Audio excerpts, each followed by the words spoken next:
हनुमान जन्मोत्सव के दिन दिल्ली के जहांगीरपुरी में हुई हिंसा ने अब राजनीतिक मोड़ ले लिया है। जहांगीरपुरी हिंसा के मास्टरमाइंड के राजनीतिक जुड़ाव को लेकर आप और भाजपा के बीच खींचतान और तेज हो गई है। दोनों पार्टियों ने एक दूसरे पर कटाक्ष किया है। भाजपा का कहना है कि अंसार आम आदमी पार्टी का कार्यकर्ता है, तो वहीं आम आदमी पार्टी का कहना है कि अंसार भाजपा का कार्यकर्ता है। हिंसा के बाद बुलडोजर भी गरजा तो राजनीति के तमाम दिग्गज नेता सत्ता की भूख मिटाने या राजनीति चमकाने के लिए रेस लगाने लगे। एक तरफ जहां सुप्रीम कोर्ट के आदेश के बावजूद बुलडोजर गरज रहा था, वहीं अन्य पार्टियों के दिग्गज जहांगीरपुरी को पॉलिटिकल सेंटर बनाने के लिए विश्व हिंदू परिषद, TMC, CPI, AIMIM, Congress, Samajwadi party समेत कई पार्टियां मौके पर पहुंचने लगी। लेकिन राजनीतिक पार्टियों और संगठनों का अपनी राजनीति चमकाने का ये मंसूबा अधूरा ही रह गया। प्रभावित इलाके में सुरक्षा के लिए की गई बैरिकेडिंग से राजनीतिक दलों समेत तमाम संगठनों के सियासी बल्लेबाज क्लीन बोल्ड हो गए। शुक्रवार को 5-6 प्रतिनिधि मंडल ने जहांगीरपुरी का दौरा किया, जिनमें Akhil Bharatiya Trinamool Congress, Bharatiya Communist Party, Samajwadi Party, Indian Union Muslim League, Trinamool Congress, Vishva Hindu परिषद के प्रतिनिधि मंडल शामिल थे। इन पार्टियों और संगठनों ने जहांगीरपुरी का टूर तो जरूर किया, लेकिन प्रभावितों से मुलाकात नहीं हो पाई। इस वजह से वो सभी मीडिया से अपनी बातें कहकर लौट गए। एआईएमआईएम नेता असुद्दीन ओवैसी जहांगीरपुरी इलाके में लोगों से मुलाकात करने पहुंचे, हालांकि उनको आगे जाने से रोक दिया गया। इस दौरान ओवैसी ने सरकार से सवाल किया कि आखिर बिना नोटिस बुलडोजर कैसे चला दिया गया। ओवैसी ने कहा कि गरीब लोगों पर जुल्म किया जा रहा है। अगर पुलिस ने खुद कहा है कि परमिशन नहीं दिया यात्रा के लिए, तो यात्रा कैसे निकली? हथियार कैसे उनके हाथ में था?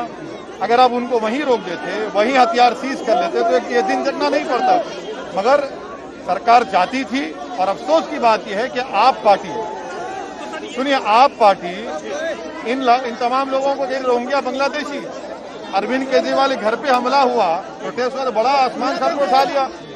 सिसोदिया ने एक लड़के का कत्ल हुआ, मर्डर हुआ, तो उसको जीएसआर नारा का वादा दे दिया। आपने वादा किया था रेगुलराइज करने का, तो आज वो खुद इन लोगों को कह रही है कि बांग्लादेशी रोहिंग्या है। मैं इसे कंडेम करता हूँ, ये गलत है। ये भारत की लोकतंत्र के लिए रूल ऑफ लॉ को कमजोर करता है। ये विजिलेंटी जस्टिस कर रही है बीजेपी सरकार। कोई कार्रवाई नहीं की। बीजेपी के नेताओं ने लेटर लिखा, मेयर ने कहा कि अपराधी हैं, इनका घर तोड़ देंगे। घर तोड़ दिया आपने, उनका कारोबार तोड़ा। लोग ने उनका रोजी छीन लिया, आपने रोटी छीन ली उनके हाथ से। आपने गलत हुआ है। बताया जा रहा है कि आईआईटीसी की तरफ से एक महिला प्रतिनिधि मंडल ने भी हिंसा प्रभावित क्षेत्र का दौरा किया, लेकिन पुलिस ने उन्हें भी रोक दिया। और वरिष्ठ नेता अपरूपा पोद्दार ने ट्वीट कर कहा कि केंद्र सच को सामने लाने से डरता है, इसलिए जहांगीरपुरी में लोगों से मिलने से रोक दिया गया। जहांगीरपुरी में हिंसक झड़प में पीड़ितों और प्रभावितों से मिलने के लिए कांग्रेस के दिग्गज नेता अजय माकन जहांगीरपुरी पहुंचे। कांग्रेस महासचिव अजय माकन ने इस दौरान कहा कि जहांगीरपुरी में बुलडोजर चलाने की घटना गरीब के पेट पर लात है और इसको धर्म के चश्मे से नहीं देखा जाना चाहिए।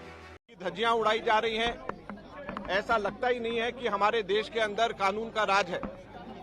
मैं बतौर पूर्व केंद्रीय शहरी आवास कैबिनेट मिनिस्टर होने के नाते मैं ये कह सकता हूं कि कोई कानून ये इजाजत नहीं देता है कि बगैर नोटिस किसी के भी आशियाने को, किसी के घर को भी गिराया जा सके।